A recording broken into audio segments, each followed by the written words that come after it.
नमस्कार, आप देख रहे हैं क्राइम तक। मैं हूं अश्विनी सिंह। यूपी के मैनपुरी के बिछवा गांव से एक खबर सामने आई थी, जिसे हमने आपको दिखाया था कि गांव के खेत में एक जली हुई अधमरी सी लाश पड़ी हुई थी।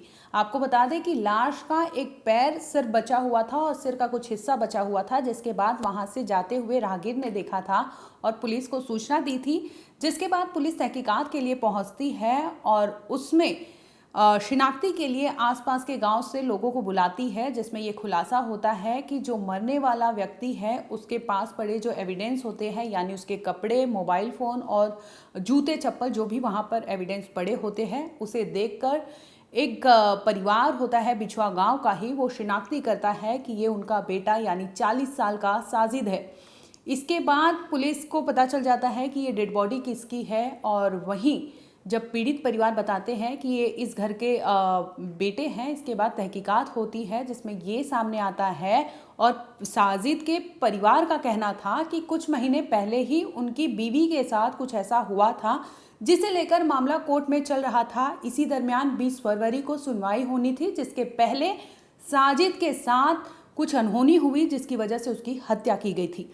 अब जांच का विषय था, मर्डर का एंगल था इसमें। पुलिस जांच करती है, तहकीकात में जुट जाती है। शुरुआती जांच में पुलिस को भी यही लगता है कि जैसा पीड़ित परिवार बता रहा है, तमाम एलिगेशन वही सही है, उसी दिशा में जांच होती है और करीब करीब वही सामने आता है।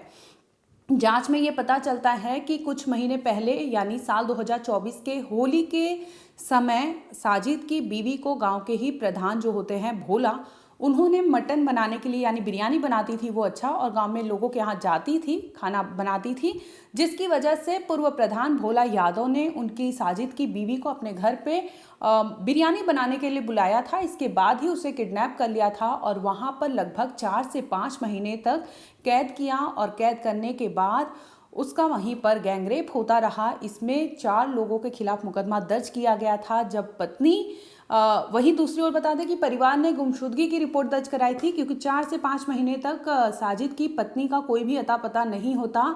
लेकिन जब पुलिस जांच करती है और मामला दर्ज करती है तो पता चलता है कि 5 महीने बाद ही उसकी बीवी के आंखों पर पट्टी बांधकर खेत में छोड़ दिया गया था, जिसके बाद साजिद की पत्नी अपने घर वापस लौट गई थी। ये मामला ठीक ये परिवार का कहना था और इसी दिशा में ये केस को खंगाला जा रहा था। लेकिन आप जानकर हैरान रह जाएंगे कि इस केस का पूरा एंगल ही जब जांच किया जाता है साजिद के मौत के बाद, पूरा का पूरा केस ही 360 डिग्री पलट जाता है। पहले ये केस बताया गया था कि किडनैपिंग और गैंगरेप की वजह से साजिद की हत्या की गई थी, क्योंकि वो अपनी बीवी के खिलाफ हुए जो किडनैपिंग था और जो गैंगरेप था उसे लेकर उन्होंने मुकदमा दर्ज किया था, और इसी को लेकर सुनवाई होनी थी, जिसकी वजह से गवाह बने पति को खेत में बुलाकर भोला यादव द्वारा, और उनके साथ कोई लोग होंगे जिन्होंने इस तरह से मौत को वहां पर अंजाम दिया था। जब पुलिस जांच करती है और सीडीआर ये सब खंगालती है तो वो तथ्य सामने आते हैं जिसमें पुलिस के पैरों तले से भी जमीन खिसक जाती है। दूसरी ओर साजिद के परिवार को भी वो खबर मिलती है जो सोच के परे होता है कि आखिर ये कुछ भी हो सकता था। अब आप एक वीडियो देखिए, इसमें कैसे साजिद की बीवी छटपटा रही है। जैसे ही उसे भनक लगती है, खबर लगती है कि साजिद की लाश वहां खेत में जलाकर राख कर दी गई थी और उसके कपड़े, ये तमाम चीजें वहां मिले थे, जिसमें साजिद के पिता ने ये कहा था कि वो उनके बेटे की लाश है। अब जांच पुलिस करती है तो पता चलता है कि बेटे की लाश तो जरूर थी, लेकिन जिस पर आरोप लगाए गए थे, जिसे आरोपी बनाया गया था, वो आरोपी दरअसल तो कोई और ही था। और ये आरोपी कोई और नहीं बल्कि पीड़ित परिवार जो था उन्हीं के घर से निकलता है।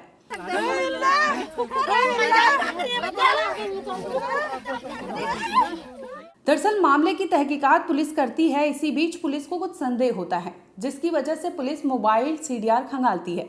अब कॉल डिटेलिंग खंगालती है तो पुलिस को कुछ सस्पिशियस मिलता है, और ये सस्पिशियस साजिद और उसकी पत्नी के बीच में कुछ ऐसा मिलता है कड़िया, जिसकी वजह से पुलिस का माथा घूम जाता है। जांच करते करते पुलिस को ये भनक लगती है, ये तथ्य सामने आता है कि जो सीडीआर है वो रिपोर्ट्स कुछ और ही बयां कर रहे हैं, क्योंकि वहां पर आसानी से ये आरोप लगाया गया था, जिसमें पुलिस की जो जांच थी वो भी उसी एंगल में चल रही थी। लेकिन जैसे ही बीवी का मोबाइल नंबर खंगाला जाता है, सीडीआर सामने आती है, तो ये पूरा केस मानो पलट जाता है। अब पुलिस जब तहकीकात करती है तो दो नाम सामने आते हैं। जो साजिद की बीवी है उनका नाम सामने आता है, इसके साथ ही साजिद के साथ जो एक और अन्य आरोपी का नाम सामने आ रहा है वो है सुमित। आमना साजिद की बीवी है और सुमित उसी बिछुआ गांव का रहने वाला है। अब पुलिस जब सीडीआर खंगालती है, आमना के सीडीआर में कुछ ऐसे मिलते हैं, कुछ ऐसे कॉन्टैक्ट्स नज़र आते हैं जिसे पुलिस अब जांच करती है। जब पुलिस इसमें डिटेलिंग करती है तो सामने आता है कि आमना की बातचीत सुमित से होती थी। सुमित कोई और नहीं बल्कि उनके बिछुआ गांव का ही रहने वाला था। अब पुलिस तमाम तथ्य खंगालती है जिसमें ये सामने आता है कि आमना और सुमित काफ़ी पहले से ही एक दूसरे के साथ संबंध में थे, यानी उनका कुछ अफेयर चल रहा था। घंटों बात उनमें होती थी, जिसकी वजह से इन्होंने इतना ठोस कदम उठाया, बकायदा प्लानिंग प्लॉटिंग की, जिसके तहत उन्होंने साजिद को रास्ते से हटाने की कोशिश की।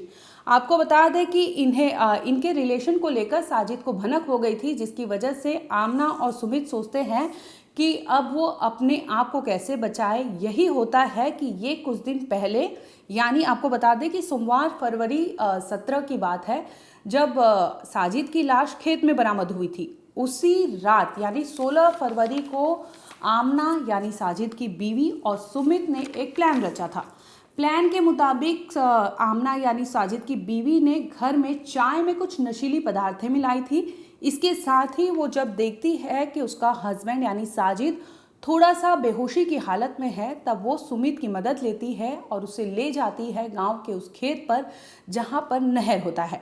अब वहां पर सुमित पहुंचता है और ये दोनों आमना और सुमित, इन दोनों ने साजिद के साथ वहां पर, बता दें कि रिंच जो होता है लोहे का, उससे उसके सिर पर वार किया गया था, जिसकी वजह से वो नींद के आगोश में था और यही वजह होती है कि साजिद फाइट बैक नहीं कर पाता। और दूसरी ओर आमना और सुमित मिलकर साजिद को अपने रास्ते से हटाने में कामयाब हो जाते हैं।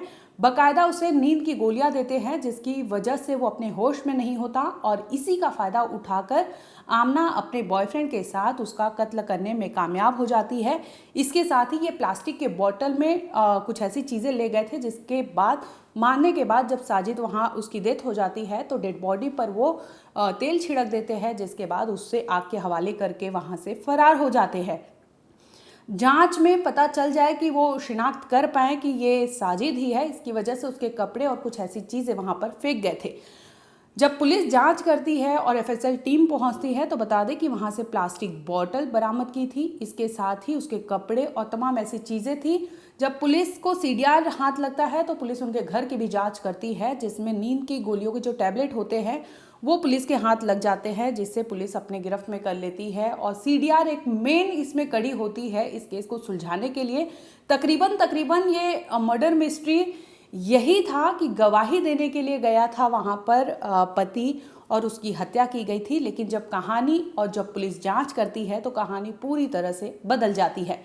इस पूरे केस को लेकर पुलिस ने क्या बयान दिया वो भी सुन लीजिए। एक जली हुई डेड बॉडी थाना बिछवा के अंतर्गत एक खेत में बरामद हुई है, पड़ी थी।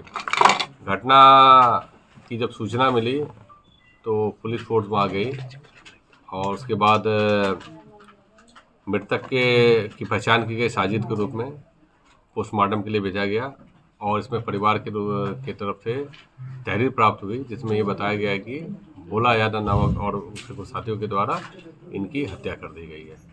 घटना के लिए एडिशनल एसपी सिटी, क्षेत्राधिकारी क्राइम सिटी और थाना अध्यक्ष के द्वारा टीम बना के इस पे घटना को खुलासा करने के लिए योजनाबद्ध ढंग से आगे बढ़ा गया, जिसमें क्रमबद्ध ढंग से हमें साक्ष्य भी मिलते गए।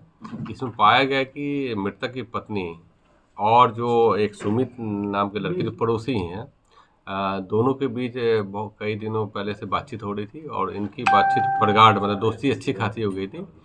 दोस्ती इतनी अच्छी हो गई थी कि ये अपने जो मृतक की पत्नी है वो कहीं ना कहीं अपने पति को की हत्या करना चाहती थी या अपने कहे तो उसको हटाना ही चाहती थी। इन दोनों ने प्लानिंग की। प्लानिंग का पहला पार्ट ये था कि पत्नी के द्वारा इसे मतलब कुछ नशीला पदार्थ खिला दिया जाएगा और उसके बाद मतलब जो सुमित है वो कहीं जाके से मार के इसकी हत्या कर देगा और दूसरा मोटिव ये था कि जब इसकी हत्या हो जाएगी तो इसका स्वतः ही इसका जो आरोप है, चूँकि इसके पूर्व कभी केस भोला यादव के और उसके आसपास के लोगों से चला था, तो उन पे ये वो चल जाएगा। और ये काफ़ी हद तक सफल भी रहे, क्योंकि जो तहरीर मिली थी उसमें उनको ही नामजद किया गया था। और शुरुआत में ऐसा भी लग रहा था कि कहीं नामित अभियुक्त के द्वारा ही ये कार्रवाई की गई है। लेकिन जब पड़ताल की गई तो ये पता चला कि पत्नी ने योजनाबद्ध ढंग से अपने पति को नशीले पदार्थ खिलाया, और उसके बाद सुमित इसको लेके खेत में चले गए, जहाँ चूँकि मैकेनिक था, उन्होंने रिंच से, जब ये थोड़े से हल्का सा बदहोशी टाइप के आने लगे, तो इसको इस रिंच से बहुत तेज़ वार किया इसके सिर पे। जब ये अच्छे तो के गिर गए तो उन्होंने पेट्रोल और मतलब फॉसिल ऑयल का यूज करके उसमें और आसपास के जो पुआल को ढक के आग लगा दी, और इससे जो साजिश था उसकी मृत्यु हो गई, जिसमें टीम ने कड़ी मेहनत की। आपने देखा 24 घंटे के अंदर ही सफल इसका खुलासा हुआ है। इसमें दोनों अभियुक्त को गिरफ्तार करके जेल भेजा जा रहा है, और जो हत्या के लिए जो सामग्री प्रयुक्त की गई थी उसको भी बरामद कर लिया गया। हमारा लड़का था, हम उसके बाप पिताजी थे। क्या नाम था इनका? इनका नाम साजिद था। कहाँ के रहने वाले आप लोग? बिस्मा के रहने वाले। क्या घटना हुई, कैसे खत्म हुई? घटना क्या हुई है, पहले इसकी लड़के की बहू भोला यादव ने गायब कर दी थी। उसके बाद वो केस चल रहा है, इस वजह से आज हमारा लड़का पूरा दर जला दिया है और सिर्फ मुंदरा बचा हुआ है। किसने जलाया है? भोला यादव ने कांड कराया है, चाहे उसके आदमी भेजे हुए, चाहे उसने जो है खुद भी गाड़ी लेके आया हो। कहाँ रहते हैं भोला यादव? भोला यादव रहता है पत्तापुर के पास, पत्तापुर गांव है गाँव के पास, भोगां थाने में। जी। कब से इनका केस चल रहा था? कम से कम हो गई है 1 साल से ज्यादा हो गए। 2-3 विवाद क्या था उससे, क्या हुआ? उससे विवाद हुआ था, कुछ नहीं। उसके घर पे जो है या मजदूर आदमी क्या करेगा, पेट पालना उसे बुलाया था।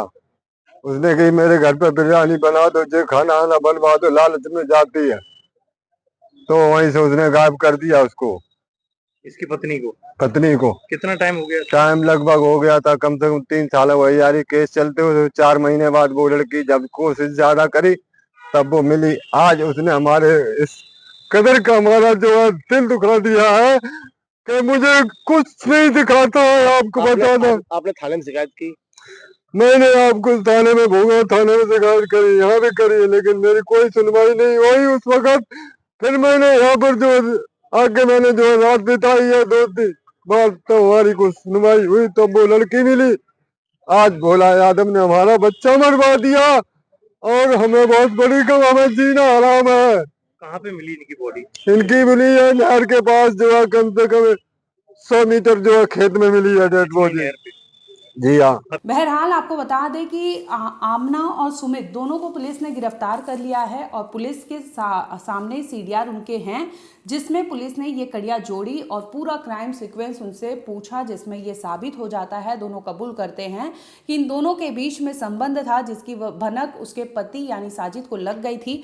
और यही वजह होता है कि वो साजिद को रास्ते से हटाने के लिए इन्होंने बाकायदा मर्डर की प्लानिंग रची, और प्लानिंग के तहत इन्होंने इस तरह से वारदात को अंजाम दिया कि ताकि ये लगे कि जिस तरह से प्रीवियस केस चल रहा था पूर्व प्रधान यानी भोला पर, वही इसमें एंगल जुड़ जाए और उसी का फ़ायदा इन्हें मिलता भी है। लेकिन गनीमत रही यूपी पुलिस की, यहाँ पे तारीफ करनी होगी कि यूपी पुलिस ने जैसे जांच किया वो पूरा का पूरा मामला ही सुलझ गया।